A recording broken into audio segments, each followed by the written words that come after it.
संगत जी प्यार से कहना जी, धन निरंकार जी। साथ संगत जी एक उदाहरण है, महापुरुष हमेशा दिया करते हैं इसको, कि एक नई नई दुल्हन अपने घर आई और उसकी सासू माँ बहुत प्यार से उसे पढ़ी लिखी समझ करके सुंदर बहू अपने घर में लाई। जब सासू माँ कहीं भी लड़की देखने जाती थी तो कहती थी मुझे बहू चाहिए 5 फुट 2 इंच 3 इंच और गोरी चाहिए और MA BA पास चाहिए, बहुत पढ़ी लिखी चाहिए। तो सास संगत जी बहू ढूंढते ढूंढते मिल तो गई, पढ़ी लिखी मिल गई, गोरी भी मिल गई, लंबी भी मिल गई। और सास संगत जी जब घर में आई दहेज भी मिल गया। तो जब घर में आई तो अपने सासू माँ से हर काम कराने लगी और अपने आराम से बैठ गई। सासू माँ से खाना बनाना, सासू माँ से चाय बनवाना, सासू माँ से सारा घर का काम कराने लगी। मैं पढ़ी लिखी हूँ, मैं दहेज लेकर आई हूँ। इस तरह का महापुरुष उदाहरण देते हैं कि सास संगत जी वो करने लगी अपने घर में और इतना सताने लगी, पीड़ित करने लगी अपने सास को कि अपने सास के गले में घंटी बांध दी कि अगर ये कहीं भी इधर उधर शांत बैठेगी तो घंटी नहीं बजेगी तो हमको पता चल जाएगा, और चलती रहेगी काम करती रहेगी तो घंटी बजेगी तो हमें पता चल जाएगा कि काम कर रही हैं, चल रही हैं। साथ संगत जी इस तरह से महापुरुष उदाहरण देते हैं कि जब धीरे धीरे ये बहू का बच्चा बड़ा हुआ और बच्चे का शादी हो गया, तो जब बहू आई तो सास संगत जी जब अपने सासू माँ के अपने दादी से मिली तो देखी कि दादी के गले में घंटी है। तो सास संगत जी उन्होंने कहा कि फ़ोन करके अपने पिता के यहाँ कि पिताजी इतने सारे आपने गहने दिए, बहुत सारा धन भी दिए, लेकिन एक चीज़ तो गलती हो गई। क्या बेटी? तो बाबूजी ऐसा है कि हमने अपने सासू माँ से पूछा है, हमारे दादी सास के गले में एक घंटी है। तो हमने सासू माँ से पूछा कि ये गले में घंटी क्यों है? तो हमारे सास जी बोली कि ये ख़ानदानी घंटी है, ये हमारे परंपरा है ख़ानदान की। तो घंटी तो हमें मिला नहीं। तो उसके पापा ने जो है, दुल्हन का पापा जो है बहुत बड़ी घंटी लाकर दे दिए और सासू माँ के गले में तो छोटी सी घंटी थी। तो सास संगत जी बहू ने बहुत बड़ी घंटी मंगवा करके अपने सास के गले में डाल दी। बोली कि सासू माँ ये ख़ानदानी जब परंपरा है तो ये भी आपके लिए हम मंगवा दिए हैं। तो सास संगत जी कहने का अब ये है, महापुरुष उदाहरण इसलिए देते हैं कि जो भी हम कर्म करते हैं तो घूम फिर करके हमारे ही पास आता है। हम जो भी कर्म करते हैं इस पर एक बार अगर विचार कर लें तो साथ संगत जी कहीं ये मेरे लिए हानिकारक न बन जाए, बस इसी के लिए महापुरुष सचेत करते रहते हैं। और साथ संगत जी आज की बात नहीं है, ये बहुत सदियों पुरानी बात है कि जो भी मर्यादा का उल्लंघन किया, जो भी अपने अहंकार और शान के ऊपर चला, तो साथ संगत जी उसका जो है मनमानी किया, उसका कभी परिणाम सही नहीं आया, गलत ही आया है। जबकि बहुत सुने होंगे कि माता सीता जी को जब भगवान राम वनवास के लिए रोक रहे थे तो मानी नहीं, जबकि भगवान राम कहे हैं कि जंगल मत जाओ, जंगल की स्थिति ठीक नहीं है, वहाँ पे राक्षस प्रवृत्ति के मिलेंगे, चोर उठाकर ले जाएंगे। ये राम सब कुछ पहले ही बता दिए हैं सीता को कि जंगल में अच्छे से सोने के लिए नहीं मिलेगा, बैठने खाने के लिए नहीं मिलेगा, ये सब कुछ बता दिए। वहाँ तो इतना तक कह दिए कि तुम इतनी कोमल हो, सुकुमार हो, नहीं जंगल का बर्दाश्त कर पाओगी कष्ट को। तो सीता जी कहती हैं कि नहीं, अपना जोगन रूप धारण कर ली, सब गहना उतार करके रख दी, सब राजसी वस्त्र उतार करके रख दी कि नहीं, मैं आपके जैसे जोगन बनकर रह लूँगी। वहाँ वचन का पालन नहीं की। जब अपने पति को परमेश्वर समझ रही हैं, अपने पति के साथ जोगन बनकर जाना चाहती हैं, जोगन ही पति की बन गई हैं, तो फिर तो सास संगत जी जोगन साथ होकर नहीं, जोगन तो पति के वचन को पालन करके होता है कि हम पति का जोगन हूँ, पति के वचन का पालन कर रही हूँ। तो परमेश्वर भी समझा और पति का जोगन भी बन गई। तो सास संगत जी यहाँ आकर फिर जो है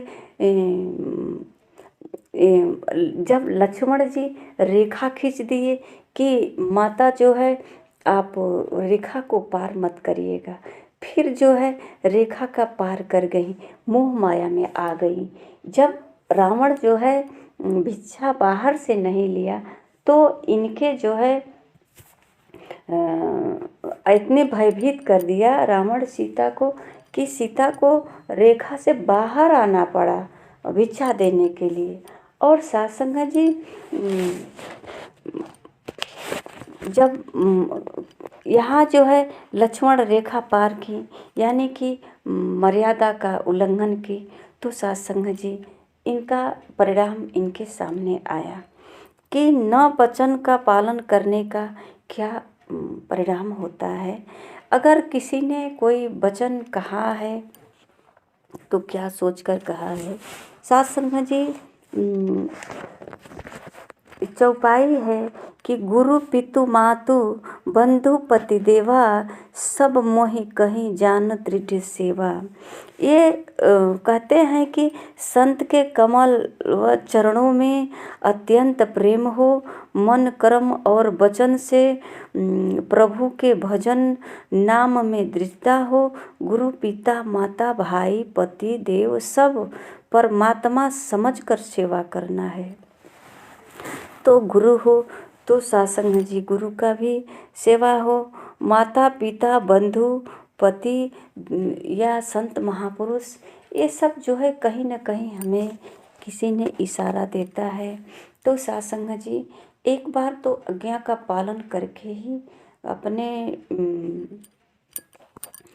आने वाले परिणाम को समझ लेना चाहिए, देख लेना चाहिए कि क्या होता है। जैसे कि हम दवा खाकर देख लेते हैं कि बीमारी ठीक होती है कि नहीं होती है।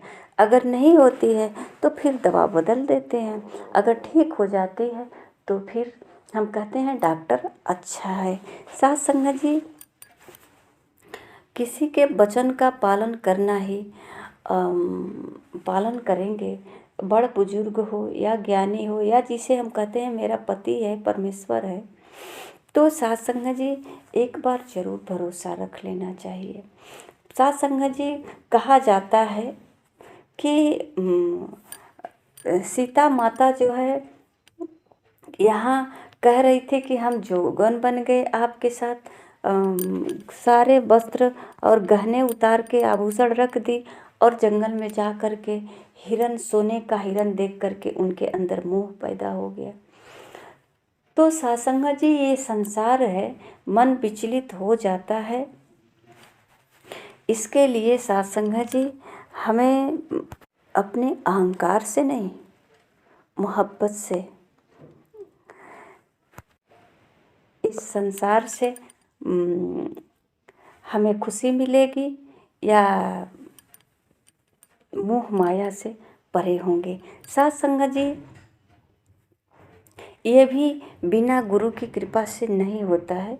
जब गुरु की कृपा होती है, गुरु के चरणों में जा कर के नतमस्तक होते हैं और गुरु हमें ज्ञान देते हैं, परमात्मा का जानकारी कराते हैं।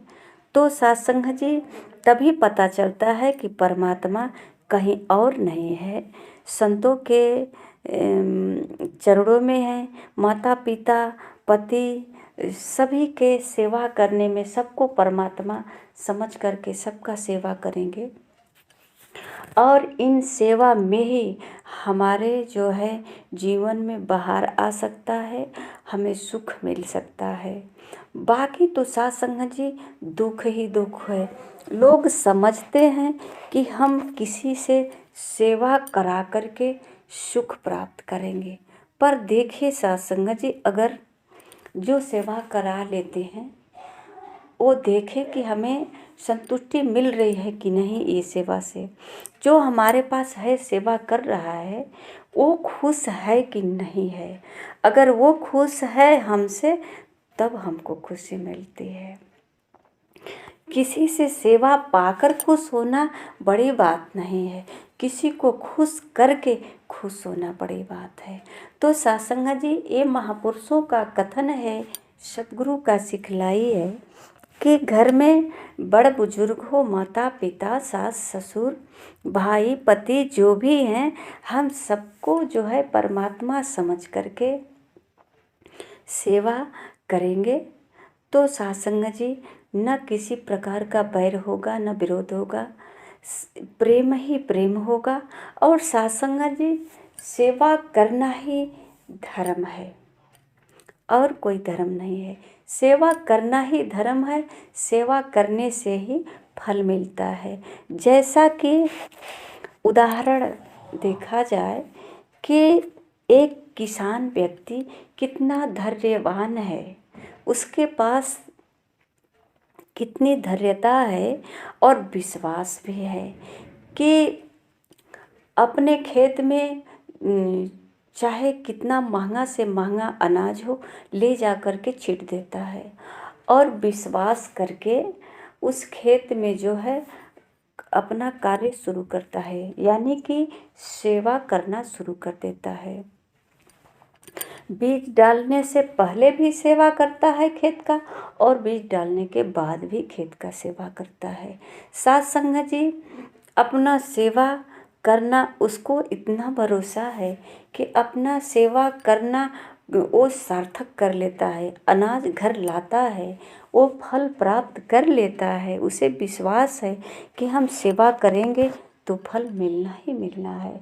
और सत्संग जी, ऐसा नहीं कि बीज अभी डाला और फल यूँ आ गया, उसे समय का इंतज़ार करना पड़ता है, तो उसके पास धैर्य होता है।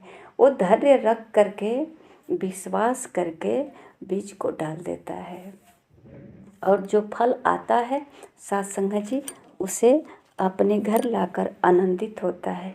सत्संग जी, ये तो उदाहरण है और उदाहरण भी कोई झूठा नहीं, कहानी नहीं, ये तो प्रत्यक्ष किसानों के साथ हो रहा है। जो भी खेती कर रहे हैं, खेत में जैसा भी बीज डालते हैं उनको तो पता है। सत्संग जी, इसी प्रकार हम कुछ महिलाओं के ऊपर भी ऐसा होता है कि जो सेवा हमको घर की दी जाती है, जो घर में सेवा कुछ महिलाओं के प्रति होती है, जैसे कि अब घर में अगर 2-4 महिला हैं तो यहाँ पुरुष तो खाना बनाएंगे नहीं, ये अच्छा भी नहीं लगता है। अगर मान लीजिए कोई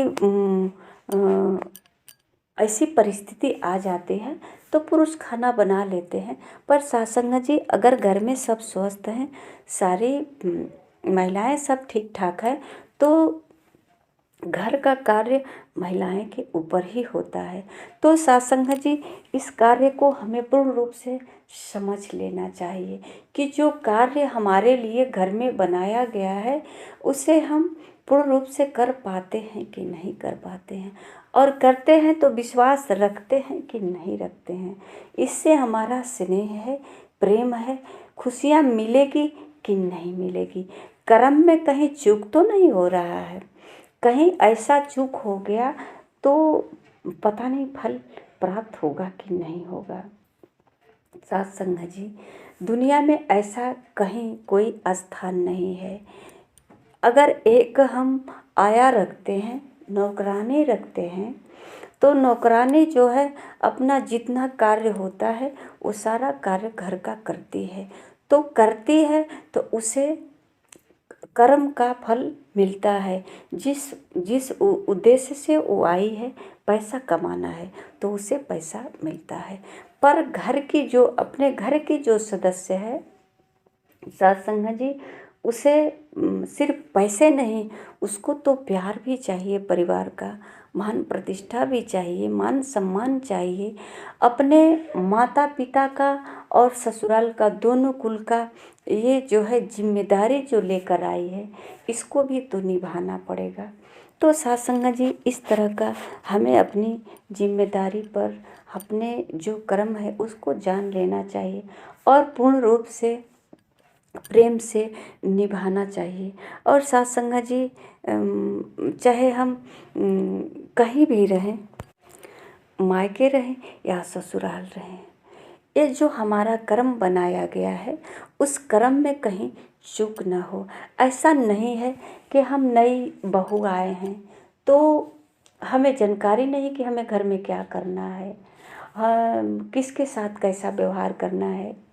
तो आज हम तो कर लेते हैं, हम आज अपने सास के साथ कर लें, अपने ननद के साथ कर लें, परिवार के पति के साथ कर लें, तो कल ये ठीक इसी तरह का फल हमारे साथ आएगा।